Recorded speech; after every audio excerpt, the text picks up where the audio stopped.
Okay, so today,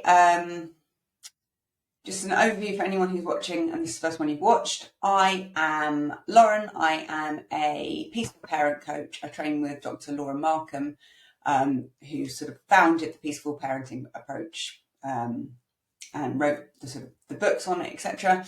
I have also specialised in ADHD. I have ADHD. I have neurodivergent kids, and I think that the way that we have to parent kids who have ADHD is slightly different than if you don't.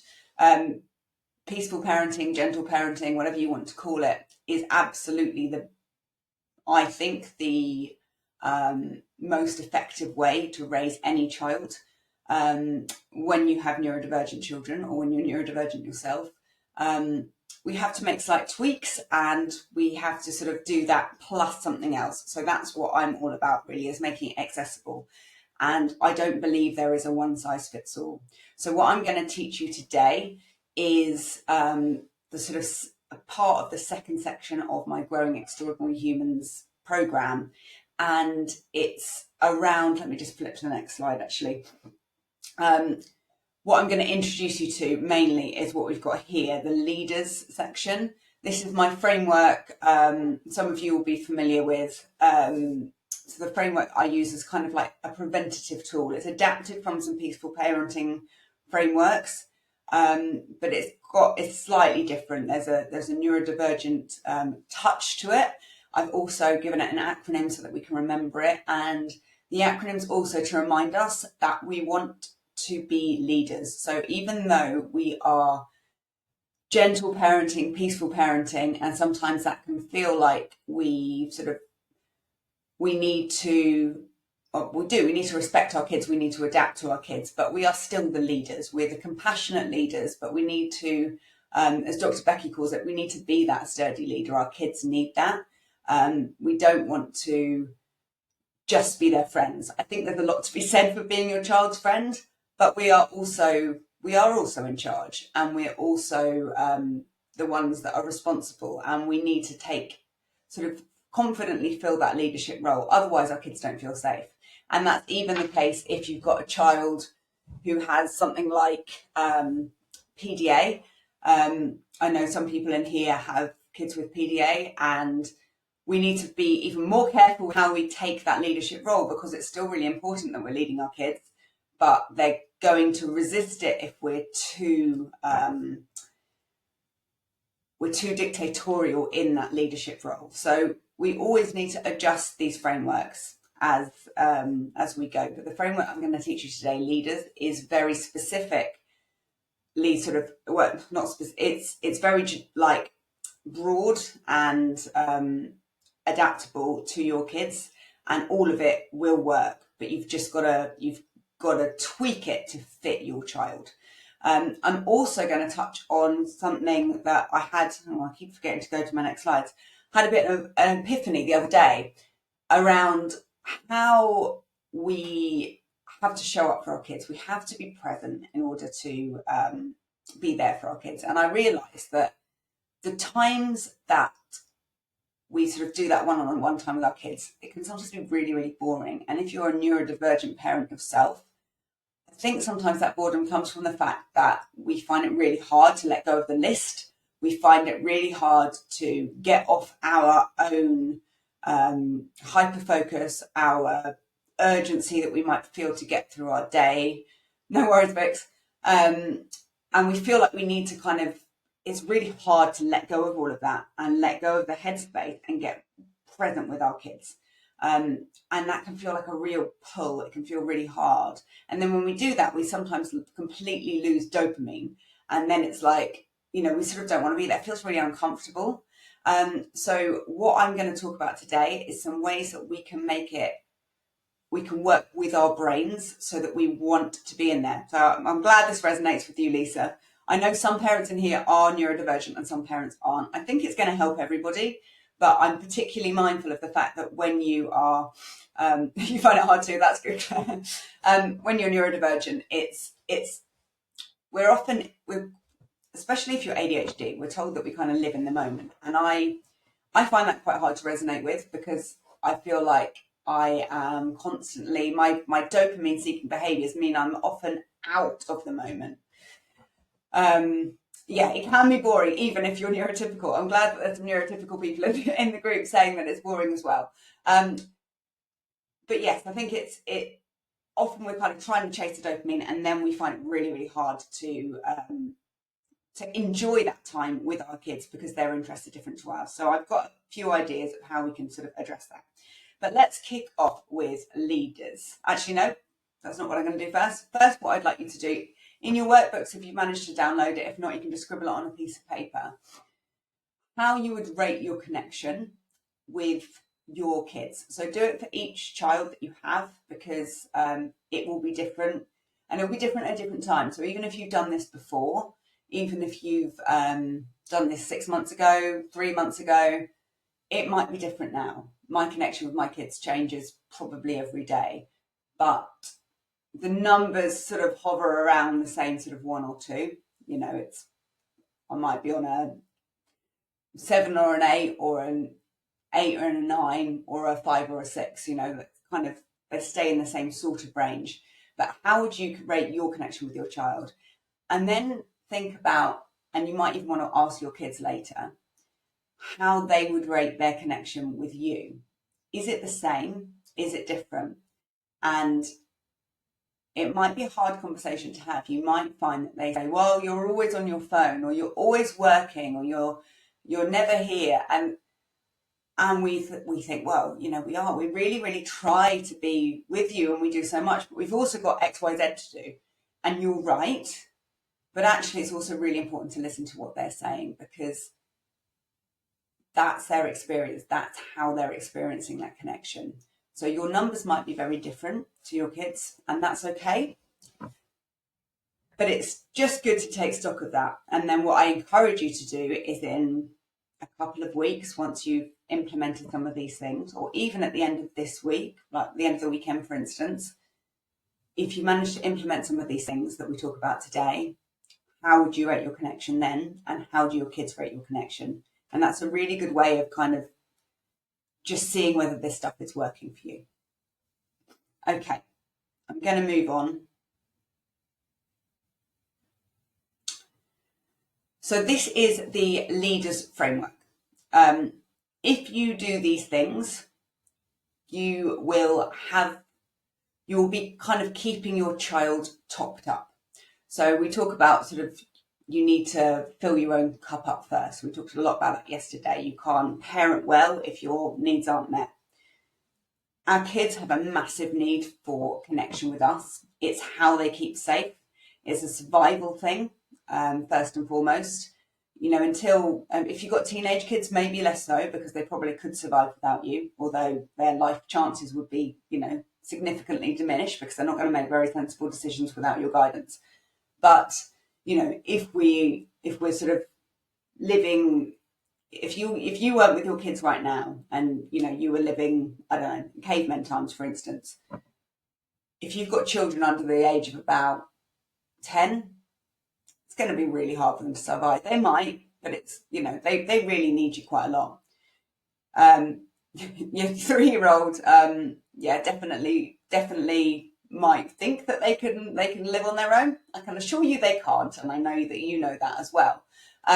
So it's this survival instinct, right? They need that connection with you because they need to know that you're going to save them. And actually that connection, then it kind of, in some of my other trainings, we've talked about the Maslow's hierarchy of needs. Actually, that connection is quite a fundamental need. You know, we've got the basic needs of like food, shelter. What's the other one? Water, I guess, sleep, those basic needs. But then very soon after that, we get to connection, and you can't meet any other needs until you've met the ones below it. So connection's really, really key. Feeling connected, feeling like you belong. Air, yeah, exactly. That's a very important one, Jules. Okay, so we know that connection is really, really important. It's how our kids feel safe as well to develop and do the other things that we want them to do, to become resilient, to be able to manage their own emotions, to be able to manage themselves, to put themselves outside their comfort zones, etc. So this is really fundamental. So if you do these things daily, these are things that are going to help your child to get all those needs met and then be able to show up in a more sort of fulfilled way, which means that their behavior will be better. It means that they'll do better at school. It means that, everything in their life then becomes easier, and therefore things become easier for you too. So the first one is laughter. Laughter releases our anxiety. It can sort of help us reach the emotions that we've kind of stuffed down throughout the day. We talk about in Peaceful Parenting an emotional backpack. So it's like a backpack that you carry around with you, and every time something happens, you're putting, if you can't deal with it in the moment, you're sort of stuffing it into your backpack. Oh, that someone said this thing to me at school. That feels horrible. Stuff that in. I can't deal with it. My boss said something to me. Oh my God, do they hate me? I don't know. Do they think I'm bad at my job? Can't deal with that right now because I've got to do this presentation. So I'm going to stuff that in the backpack. And throughout the day, we're stuffing stuff all the time. And we often don't bring it out to process it. And what we want to do with our kids is we want to help them to process that. So one of the things that helps them to access some of that is to get them laughing first. That releases some of that anxiety, and it can let the other emotions start to bubble up, which we can then process with them, because otherwise they're carrying all this stuff around, and that then comes out in behavior.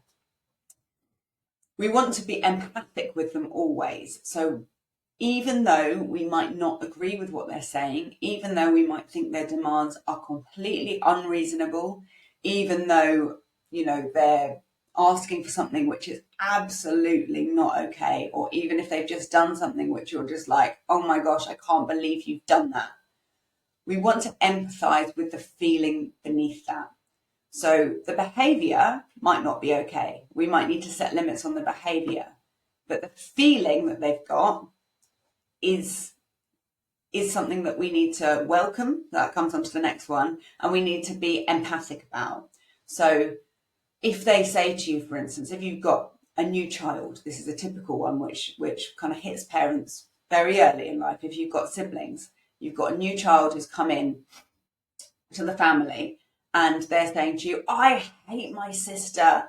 I wish my sister could go back to the hospital. Why do we have to have them? I wish she was dead. All of this stuff. And you're listening to it going, oh my God, like, how can you say this about your sister? You want to shut that down because it feels so painful. But actually, if we shut that down, your child has nowhere to go with those feelings. Those feelings are valid. I mean, if you imagine that your partner comes home with a newer model of you. So I think most of us here are women. There'll probably be men watching later, but let's use women for an example. So your husband comes home and he's like, I've got some great news. I'm going to bring home a new, younger wife. She's going to be your best friend. It's going to be brilliant. You're going to just love it. And, everyone's going to love her, obviously. And she's going to get all the attention and all these presents, and everyone's going to come around, and they're not going to talk to you anymore. They're going to want to see the new wife. You're going to feel displaced. You're going to feel like you don't matter anymore. You're going to feel like your parents have kind of given up on you and they found somebody else. It's going to feel horrible. And yet you're being told that you're meant to be really happy about this. So for our kids who have really underdeveloped prefrontal cortexes, they're probably very young at the time when they've got a new sibling introduced. They feel like completely confused with these feelings. They've got these horrible feelings. They feel like they hate this person who's come into their life and stolen you, but they're being told that that's really bad to feel. It's very confusing for them. And I use that analogy a lot. I'm glad you like it, Jules. It's a really common one that we get really stuck in, and then that causes sibling rivalry, and then your siblings fight with each other. It's often something that will happen with the oldest child, is they'll really get stuck in this kind of sibling rivalry, because at the time we're trying to do the best we can by saying, oh no, I know it, it's going to take some getting used to, but you do love your sister, really. You do love your brother, really. I know. And we can try and help by convincing them that they do love them. But first, actually, we need to let them have those feelings, and we need to give them a space to have those feelings. If we could have that conversation with them and say, yeah, you want them to go back. I get it. It's really hard. And you can use an analogy like a candle, for instance. If you light a candle, I really like this one. If you light a candle and say, like, this is my love in this flame. And if I get another candle and I light another candle, you can see how that light just doubles, right? That flame is the same size each side. I haven't taken any of the love I've got for you away. It's just grown. And then if you have another sibling, you get another candle and you can show that how that's grown as well. And that is a really good way of showing how, like, visually how love grows, because it's really hard to get our heads around. I don't know if any of you have got siblings, but have got kids, like multiple kids, but I imagine if you had a second child, you thought, how on earth can I love this other child as much as I love this one? Like, we all have that feeling, but then you do. And it's not that that love gets shared, it just doubles. It just multiplies. And the more love we let into our lives, the more we can spread it out. So it's a really nice way to, nice sort of visual reminder for our kids to explain how that works, and how there's space for them still in your heart, and none of what they have for you has gone. But that then makes all these connection things that we're going to talk about even more critical, because they still have that need to have that connection with you as strong as it was before, and to feel that they have that one-on-one time with you, which we'll get to in a minute. So we want to have empathy, even though the feelings we might not like, they might be really difficult for us. We still want to allow those feelings, and we want to be empathic and allow our kids to talk about them. Then we've got dopamine hits. So this is around trying to get those things done that we don't want to do, right? Like, we all have things that we don't like to do. And if you're neurotypical, you might be like, oh, I really don't want to do this thing, but I'm just going to get on with it. And you manage to get on with it, or you don't, or you decide that this isn't something I want to do. We're parents, we're adults. We can generally, not in everything, but generally we've got a bit more control into what we set our mind to doing. And we also have the ability to kind of see what the consequence is going to be, because we've got fully developed prefrontal cortexes. Our kids don't. Our kids don't understand any of the context of why they have to do the thing. And we're saying to them, right, you need to tidy your room, or you need to get your shoes on because we need to leave the house now, or you need to get your bag packed and get off your phone, and get your bag packed and get out the door because you need to catch the bus to school. And they're like, okay, but I don't want to. And all of that other stuff doesn't really matter to them in the moment, if they're ADHD particularly, because they don't have that knowledge. Their brain doesn't have all the skills to piece it all together. And it's really hard for some kids. Everyone's going to have different profiles of how their ADHD affects them. But one of the things that affects a lot of people with ADHD is task initiation.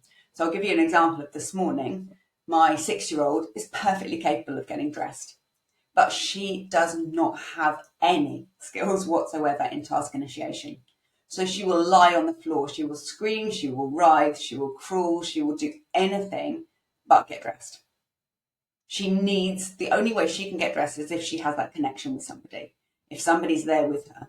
She doesn't need me to put her clothes on, but she needs me to make her get into it, to get dressed. And what I need to do for her is find her a way to get some dopamine in so she can do it. So we turn it into there's sort of 4 key things that you need as an ADHD brain to get your dopamine. We don't have an importance-based motivation system. So however important something is, it's not going to make us do it. We need interest, we need challenge, we need urgency, or we need novelty. So they are the things that I encourage you to think about when you're trying to get your child or yourself to do something that you don't want to do. So homework battles, for instance, how can we bring in some dopamine into that? Can you set a timer and say, how many questions can you get done in this time? Can you set yourself a challenge, like how neatly can I get this done in 5 minutes? Can you create some novelty by doing it in a different place? Can you harness interest by attaching some of what you're doing with homework to something that is of interest to that person, particularly if there's like a hyper focus interest. You know, if I can attach anything that my daughter needs to do at the moment to Taylor Swift, she's going to do it. If I don't have that kind of connection, then I need to use one of the others. But we need to harness how their brain works. So yeah, I'll say them again, Claire. And it's also on the next slide when we talk about how we do it for motorbikes, your son. When we talk about the dopamine, how we get present with our kids. So we've got urgency, novelty, challenge, and interest. So they're really key, and it's good to know them. You might want to thank you for writing that on there, Jules. That's really helpful. Yeah, maybe you want to sort of write them up somewhere, stick them on your fridge or something, have them somewhere where you can see them frequently. I actually have them on my office wall, but they're hidden behind my monitor, which is really unhelpful. But they're really useful things to sort of refer to frequently when you're trying to help them find these dopamine hits. The other thing that I encourage you to do with dopamine hits is not just find them for your kids. I mean, with Jules and her 3-year-old, yes, you're going to have to really go all in and help. But if you can talk about it with them, so going, oh, this is hard for you. How can we make this more fun? How can we make this more of a challenge? How can we work with your brain to help you do this thing? Then they're starting to have those thought processes alongside you, and they will then learn to do it for themselves. And I know some of you guys have teenage kids, and with teenage kids, you're still going to have to handhold them quite a lot to begin with. But when you're talking through it with them and kind of saying things like, okay, how can we make this more fun? I know that your brain works with these 4 things. So what can we do to make it more fun? And what can we do to make it more interesting to you? What can we do to help motivate you? And you can help them. You can come up with ideas for them initially. But every time you do it, try and frame it in a let's figure this out together. Let's try and frame it. Let's try and find you some dopamine. Because then what will happen is that is how their brain will start to think. When they come up against something tricky, they go, oh, how can I do this? How can I make myself do it? And the earlier we start this, the better, because that becomes their neural wiring. When they hit an obstacle, they have your voice in their heads going, how can we do this? And actually our voice, our narrative, how we talk to our kids is how they end up talking to themselves. So this is really, really important. So that's dopamine hits. You've lost me, Jules. How have you lost me? What do you mean you've lost me? Pop it in the chat.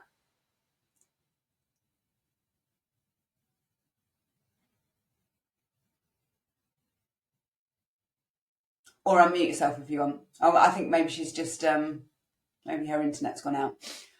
Hopefully she'll come back. Okay, we'll move on to routines. So routines are really helpful for kids with ADHD, really helpful for kids with autism. If you have a child who's PDA profile, you have to consider routines in a slightly different way. But the way I encourage you to do routines will work for PDA kids. So when we're coming up with a routine for our kids, we want to do it collaboratively. So I don't know if any of you have seen my my morning routine. I've actually made one for a client recently for teenage kids. So the other one that I've got is quite sort of under 10 really targeted. So I've also done one now for teenagers. So if anyone with teenagers wants one as well, just let me know at the end and I'll send it to you. But what we want to do is we kind of want to work with them, with the challenges, and go, good to see you back, Jules. To work with the challenges and go, okay, right, so this thing's difficult. Let's work out what's difficult about it and how can we find ways to work with you to make this possible, right? So say we're looking at a morning routine and we're going, okay, right, well, we need to leave the house at this time and what do we need to get done? Okay, we need to get 1, 2, 3, 4, 5 things done before we leave. We need to get up, we need to get dressed, we need to brush our teeth, we need to fill up our water bottles, we need to make sure our bags are packed and have breakfast, put our shoes on, leave the house. Jules uses widget boards. They're great. and you can create your own as well. And what we could do with this is if we're planning, so we're saying, okay, we've got all these things to do, how long are they going to take? You can put the times against each of them. And if you do this with your kids, it's also helping their planning executive function to start taking shape as well. So it's really useful to do this with them. Then you can work back and go, okay, so we need an hour to do that. So we need to wake up at this time. And then you can go through the things that they need to do. Where are the bits that they get stuck? Okay, right, you find it really hard to get dressed. What would make it easier for you? Okay, well, I know with my daughter, task initiation is really hard for her. So she needs a challenge. And one thing I would caution is you don't get siblings challenging each other, because that's going to turn into a fight. So get them racing themselves, trying to do it quicker than they did it yesterday, or trying to do it, trying to beat you when you get dressed. Or something that my husband started doing yesterday when the kids wouldn't tidy up, is he brought out the claw, and the claw was going to come and get them. And the claw went to sleep when they started tidying up, and then it woke up when they stopped. And, you know, that worked yesterday. Probably won't work tonight. We have to get quite creative with these things, and you have to know your kids. But when you can get playful, you get them giggling, you release the anxiety about the fact that they can't do this thing, and all these things come in together. We're being empathic with them. We're understanding they don't want to do it. We're allowing them to be upset about it. Then we're getting them giggling. We're giving them that dopamine hit. They're following the routine, which is that before we go to bed, we tidy up. And before we go upstairs to bed, we tidy up. And then we go on to our last thing. This is our routine. We go into special time. So special time is what we do before bedtime. And actually, one last thing I would say on routines is routines are really helpful in that they help you navigate power struggles. So once you've got routines in place, then you don't have to be telling your child to do X, Y, Z. You can use the routine, particularly if you get it written down. So if you get it written down and stuck on a wall, then you can sort of get on side with your child, and you can be like, okay, look, let's look at this routine here. Let me help you get through it. What do we need to do? Or what are the things that we use to support us to do this? Let's have a look at that. And suddenly you're on the same team, rather than you being like, you need to do this, and they're going, I don't want to do that, and you're kind of on other sides. If you've got a routine, which is kind of being the the sort of the task initiator and the one who's saying what they've got to do, you can support your child to help them do that thing, rather than you being the one saying what they've got to do. Elaine is saying she uses Alexa to announce the time to get up. So I love that. Externalizing the command. Yeah, that is really, really helpful. And actually that's something that's particularly helpful with PDA again, is that if we can externalize the demand, so it's not us, that can be super duper helpful. And actually with ADHD kids as well, what we want to make sure though is that it's not feeling overwhelming. So you will know your kids and you will know whether it works. I think if I had too many Alexa commands happening in my house, that would overwhelm my eldest nervous system. She's got a particularly sensitive nervous system, and she gets overwhelmed very quickly. So I would say that maybe having one or two of those Alexa alarms might work. Not an alarm as well. It would probably be like, I'd have to get her to say it in a way that is also quite funny and get some giggling. That might help again with the laughter and with the dopamine. I also think this will help everybody now, because there will be novelty. But what you might find is that in a week's time, the Alexa alarm stops working so well because it's no longer novel. So you might need to keep mixing it up.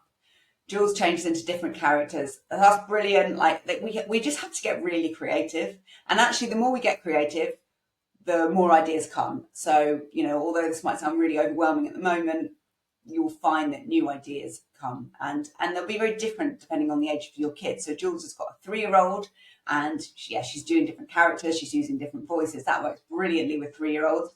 You try that on a 13-year-old and they might tell you you're cringe, or whatever the new terminology is. It's what my daughter's saying at the moment, but only 5-year-olds. And that probably won't work on a 5-year-old.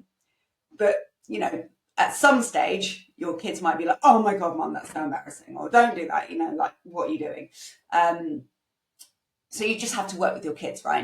And the techniques are going to change as they change ages. Special time is the last one, and this is the one that everyone kind of groans at because it does take a little bit of time. All these other ones you can kind of fit in. Once you've got your routine written, then it actually saves you time. I would argue that special time also saves you time, but it's hard to see that in the moment, because what special time does is it helps your child so much that so much of the crap behavior, so much of the kind of the dysregulation, the not wanting to work with you, the ignoring you, all of that can get changed with special time, and particularly sibling bickering and stuff. So what special time is it's one-on-one time with your child. So not you and your pet and another parent and one child, not you and both kids, but this is you and one child. So it's about a one-on-one connection. And if you can give your child 10 minutes, just 10 minutes of your time every day, one-on-one, then that can completely transform things. So if you've got 5 kids, I get it, that's really hard to fit in. And if you've got really young kids, again, it can be really hard to fit in, because what do you do with the other child? If you can do it when they're napping, or if you can do it when they're watching TV or something, that can be helpful. Even if you alternate, so you give it to one child one day, another child the other day, or you swap parents who are doing it.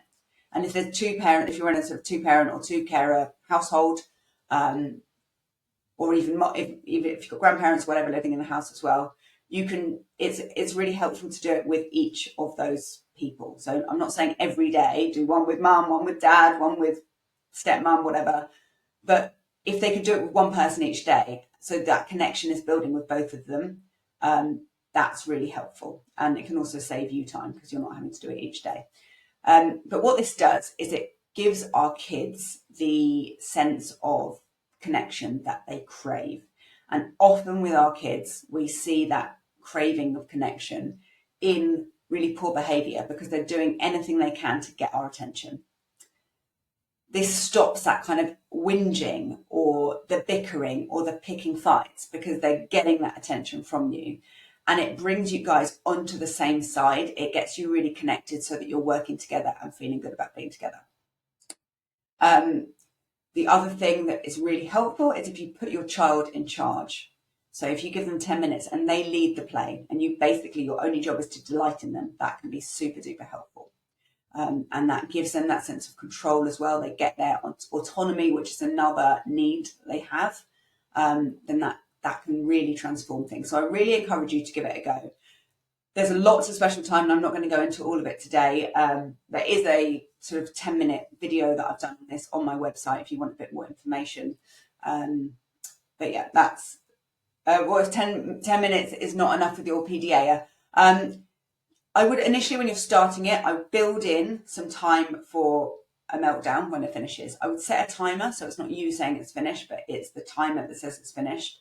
And I build in time for them to grieve the fact that it's finished. But once they realise that it's happening, like consistently, that they can rely on it happening every day or every other day, whatever it is that you've decided,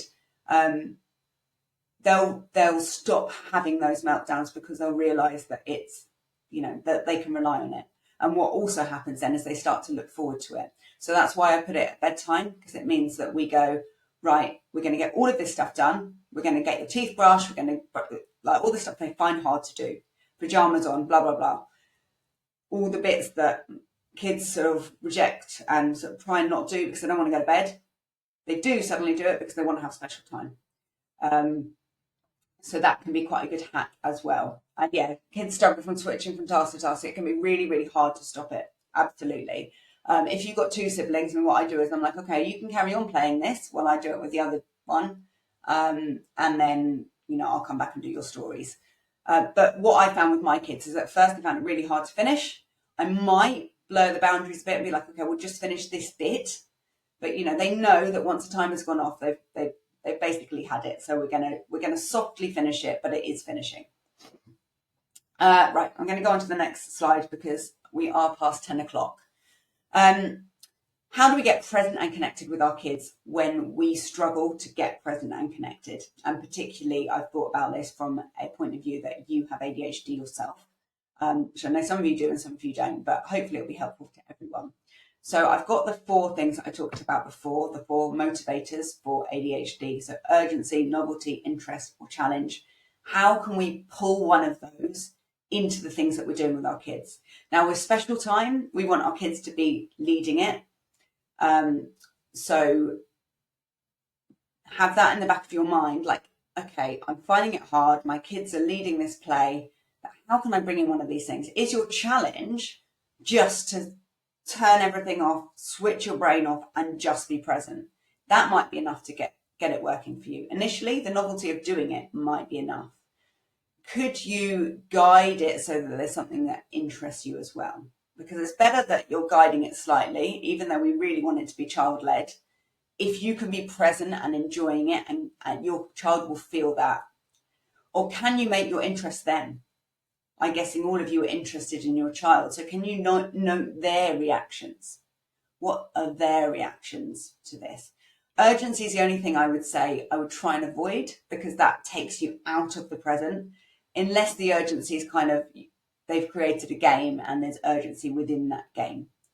Can you bring in some playful collaboration? So can you have like a collaborative game which is playful, where you're working together and that brings you more connected? That can be quite something that our ADHD brains really enjoy. Can you do something around sort of anticipating and getting them excited and getting you excited about the fact that you're going to have these 10 minutes of special time? That anticipation can build the dopamine and that can get you through. Or can you integrate some sensory things? Can you integrate some stuff that can bring you into the moment with sensory needs? Or maybe you even bring a fidget with you and you just have this to fidget with at the same time as you're playing with them. That might be enough to just bring you in. And the last one I've said is micro moments. So if all of this is just too difficult for you right now, if you're so overwhelmed that bringing in special time just feels too much, then I've got some ideas here for some little micro moments of connection that you can use to just try and bring those in every day. And in your workbook, I have got a place where I encourage you to come up with 3 things that you can commit to trying with your kids this week to get more connected. So you can pick them from here. You might pick special time as well. I'd encourage you to, if you feel like you can, not if it's going to overwhelm you. Let's work with where we are. But just to briefly run through these before we finish. So I've got goodbye routines and goodnight routines. They could be really helpful, particularly for younger kids or anxious kids. So I used to have something that I said to my kids when they went to nursery. We had a little rhyme and I'd say, I love you, you love me, I will pick you up at tea. And then when they went on to school and they had to sort of have that big transition, it really helped them that I could say, I love you, you love me, I will pick you up at 3. Or then it got to 3:13 when the school times changed. But we still use that, and my kids are 6 and 8, and they still ask me to say it sometimes because it's a ritual. It's something that is us. It's our thing. It feels special to them. And it creates safety, and it also is something that they can come to expect, and it helps with that tricky transition. Building in extra time at bedtime when the lights go out to snuggle and chat. Now, I know it's really annoying at bedtime when your kids suddenly have loads of things they want to say to you and you're just like, oh my God, it's the end of the day. You just need to go to bed and I need to go downstairs and have some time to myself. If you can build in time in your head that like, okay, it's bedtime, and when I put them to bed, we're going to like have 5-10 minutes having a snuggle and a chat, that is when they're most likely to open up. And that can be a lovely time for connection. And it's really hard to do unless you're expecting it. If you're expecting that you're going to have that time, it just completely reframes it. And then you can get some really great connections through that. And build in time. So put them to bed earlier so that you can have that time to do that snuggling. You can also do something like, I mean, it depends on your kid. If your kid is a snuggler, if your kid's not a snuggler, that's not going to work. But the next one, I've got snuggling with each child for 5 minutes before getting up. I mean, with one kid, it's a snuggle. With the other one, it's more like roughhousing and throwing her around. But having that kind of connected time before I ask them to get dressed, brush their teeth, all of that, really helps to get them wanting to work with me. If we get up and we're like, oh, we're late, we've got to do all this, it sets the morning off really in a really difficult way. So if you can just have a moment of connection first, see bedtime and sleep time as a disconnection. I know it feels like you've just seen them. You've said goodnight and then you see them in the morning and you've not been out of the, you're all in the same house together.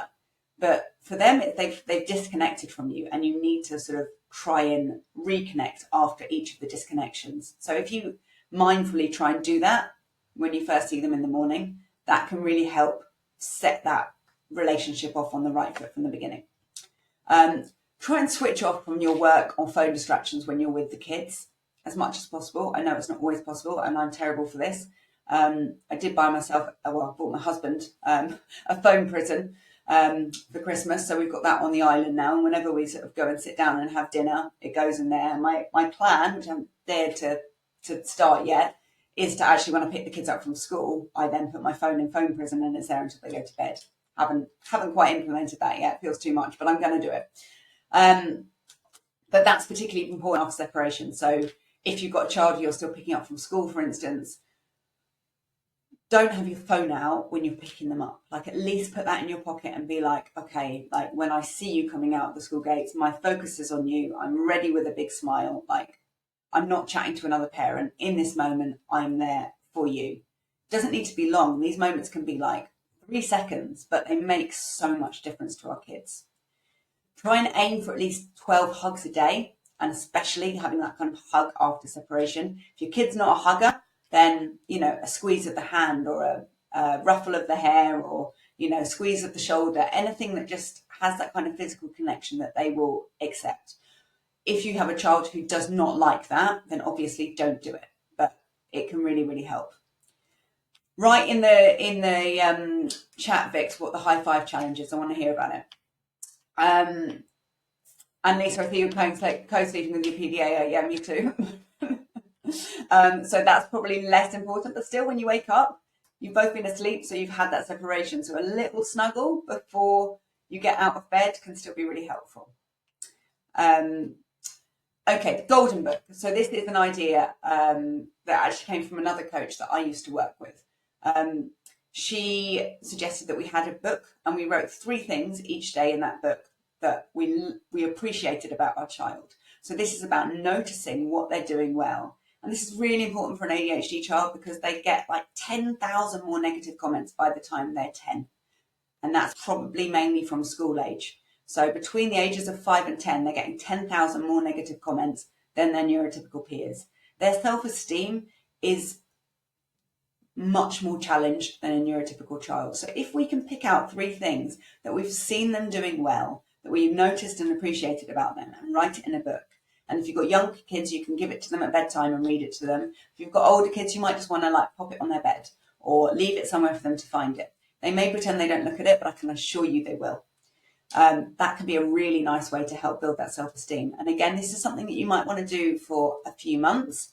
You're not going to be able to do it consistently forever, particularly if you're ADHD, but it can be a really good thing to just pick up and put down when you're seeing that self-esteem getting low.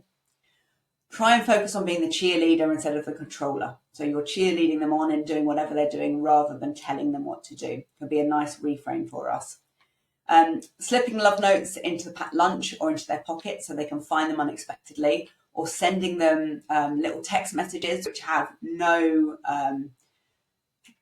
you have no need to send them, or the only reason you're sending it is to just let them know how much you love them or you appreciate them. So you could do like the Golden Book type things in a text. You could just say something like, or in a packed lunch or whatever. I really appreciated how you did this. Secret hand squeezes can be really nice. So maybe if you're sort of holding hands, maybe walking somewhere, having a little I do this thing with my daughter where I'll squeeze, or she'll squeeze my hand like 3 times and then I do it back and we try and copy the rhythm. And no one else knows we're doing it, so it's like a secret thing between us, and that can feel really connecting. You can play silly games when you're walking together. You can skip, you can sort of yank them around and then tell them that they need to be, walking sensibly, and then you're pulling them in one direction and the other. That can get them giggling, and that could be a nice thing to sort of just siphon off any anxiety they might be having, and also help them to feel that connection with you. Having these things that you do with your kid that's specific to them can really, really help. I'm going to look at this chat in a minute, but I'm just conscious of time, and I just want to make sure that we are covering all the bits before anyone needs to shoot off. So the challenge for today is in your workbook. The workbook is in My Parent Village, the Facebook group, pinned to the top, so you should be able to find it quite easily. Otherwise, at the top of this chat, I think I put a link to it. And if you're not in My Parent Village, there's a link to it's in the email, so you can request to join. I want you to write 3 daily habits that you want to start to help build a better connection with your kids. So I don't want you to pick all of these. I'm giving you loads of ideas here, but try and pick 3. I have written those micro connection things in the workbook as well, so you can use that to help you. Think about how you're going to implement this. And I'd love you to come onto the Facebook group thread that I'm going to set up in a minute and tell me what your 3 things are and how you're going to implement them. Also encourage you to think about what might prevent that from happening. So say you're going to start special time. Maybe you run out of time and it's too late. Maybe you just can't be asked because you're just too tired. So what is your plan B? What are you going to do if you don't manage to do those things? How are you going to pick yourself up and recover to do it tomorrow? Or if they reject the thing that you've suggested. So think about it from your child's point of view. What might prevent the thing that you've decided to do from happening?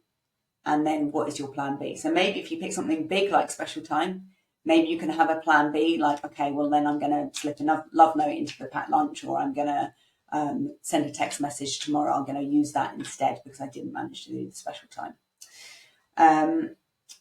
Okay. I'm not going to tell you about this now. I'm going to tell you tomorrow. So if you come tomorrow, you will hear about my new program that I'm starting, and about my memberships and stuff and how you can work with me. But I'm not announcing that today. Wait until tomorrow for that. And the live bonus that you're going to get coming today, I'm just going to write all your names down, although I can pick these up later otherwise if you need to shoot off, is you're going to get my leaders workshop. So normally this costs £27. I'm going to give this to you all for free today. It goes into much more depth about the leader stuff. So I've given you an intro, but this is the full workshop, goes into much more detail about special time, etc. And you'll get the workbook for that as well. So we've got Joanne, we've got Lisa, we've got Vix, we've got Sandrine, we've got Claire, we've got Elena, we've got, hang on, I need to scroll down a bit. Sarah, is that Sarah Middle again?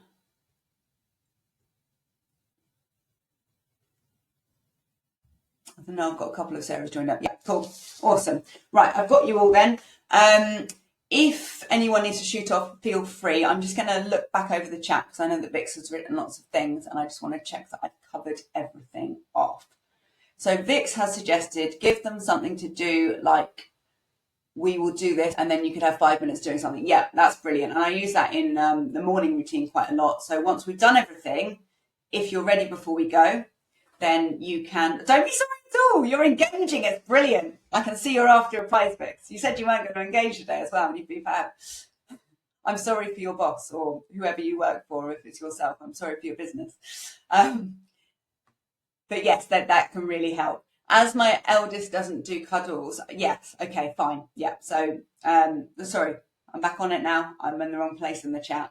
My kids struggle with switching from task to task, yeah, and that's task initiation. So that's a really tough one for kids with ADHD. So that's probably one of your things that you find that your kids find challenging, is that task initiation. Lisa's saying she needs to co-sleep with her PDA. We covered that. The high five challenge. So how many times can we high five between now and bedtime? My kids, oh, I love that. What a great idea. And that's great if your kids don't do cuddles. Yeah, I completely see that. I also heard, I think it's Mel Robbins who talks about the high five habit. And what we were talking about yesterday was self-nurture and what our triggers are and how to kind of reparent ourselves, rewire our brains a bit to kind of be in a place where we can parent the best way we can. And one of the things that she does, and I've really struggled to try this, but I've heard so many people who've really benefited from this, is giving yourself a high five in the mirror. So one of the things that we talk about in self-compassion is saying to yourself that you love yourself. So the idea is that I would say, I love you, Lauren. And I'd be looking in the mirror and saying, I love you, Lauren. Now, for me, that actually, because I've still got lots of work to do on myself, that feels really horrible. It actually, like, I feel a really squirmy, horrible feeling in my stomach when I say it. It's really uncomfortable. I need to do a lot of work on my self-love still, because that's really hard for me. But a step away from that is to give yourself a high five. So you literally give yourself a high five in the mirror and you're just like, yeah, we got this today. And it's like a little boost for yourself. It's like you're cheerleading yourself.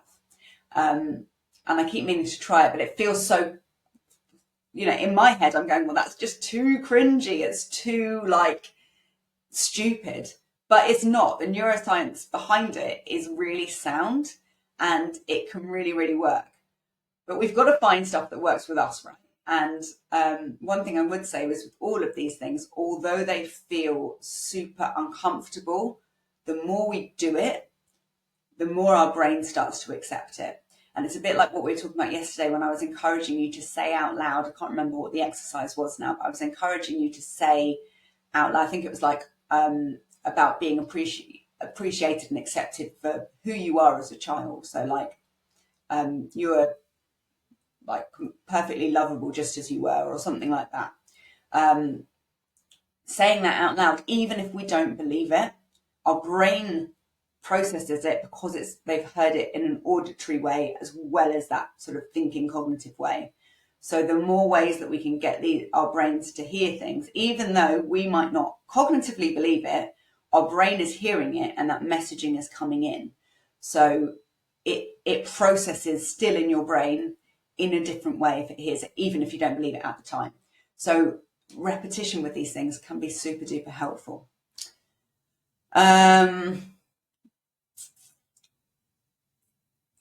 I done this from watching something you did last year. Oh, that's cool. The first time I did it, my son had a bad day and felt really bad before bed, and I told him he cried, and he cried and cried because he couldn't believe I remembered that and seen the good, not the bad thing. That is beautiful, Vix.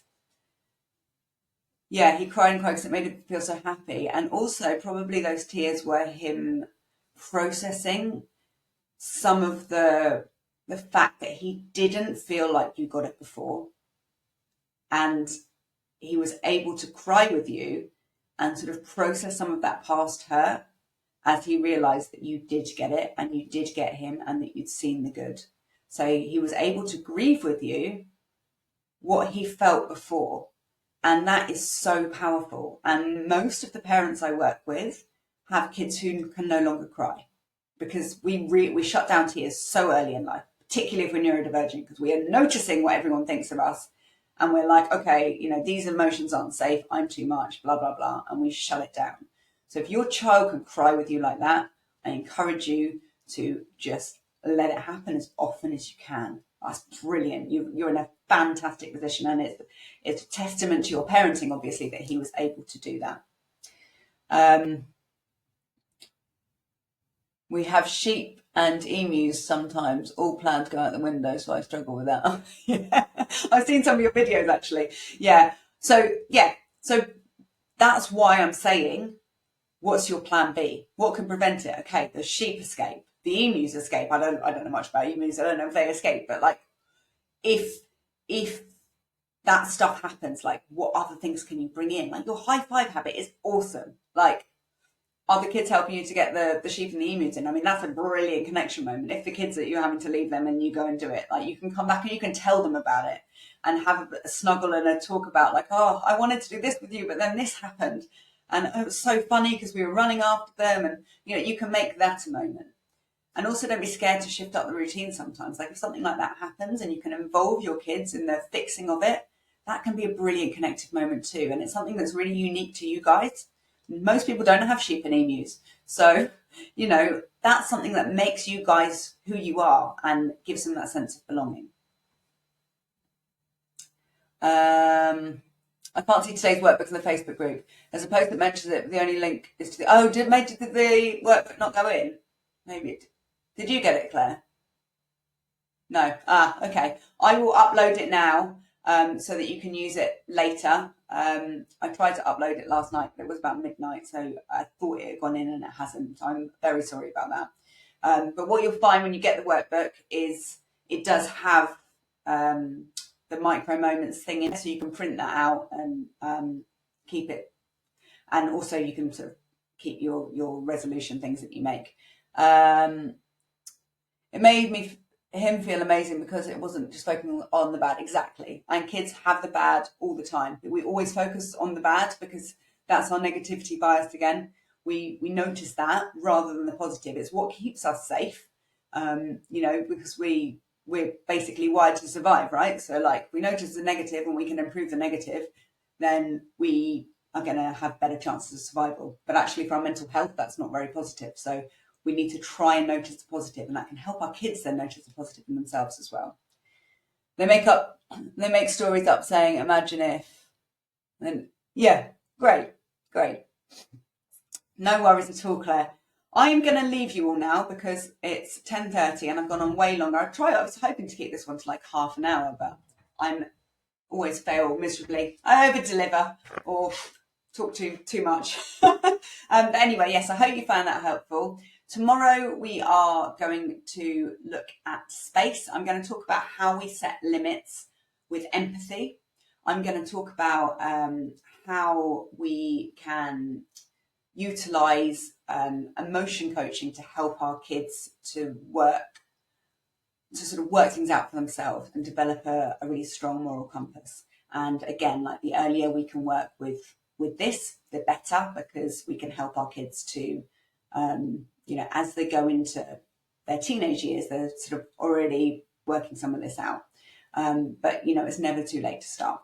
And as your kid becomes a teenager, it becomes even more useful because they're not going to listen to you saying you need to do this. So if you can help them work out what to do for themselves, it could be much better. No worries if you can't attend live, Sarah. You can always catch the replay. I will be announcing the challenge, the program tomorrow. Obviously, the membership you can sign up for already. Details are at the bottom of the challenge, but I will talk about that. Bottom of the workbook. But I'll talk about that more tomorrow. And the one-on-one program. There's only 3 spaces for that. So if you want to join that and you're not able to come to the live, feel free to message me before that and I can give you any details so that you don't miss out on the opportunity when it comes out. Fab. All right. Well, thank you very much, everybody. And I will see you hopefully tomorrow or in the Facebook group. And I'll go and upload the workbook now. Take care.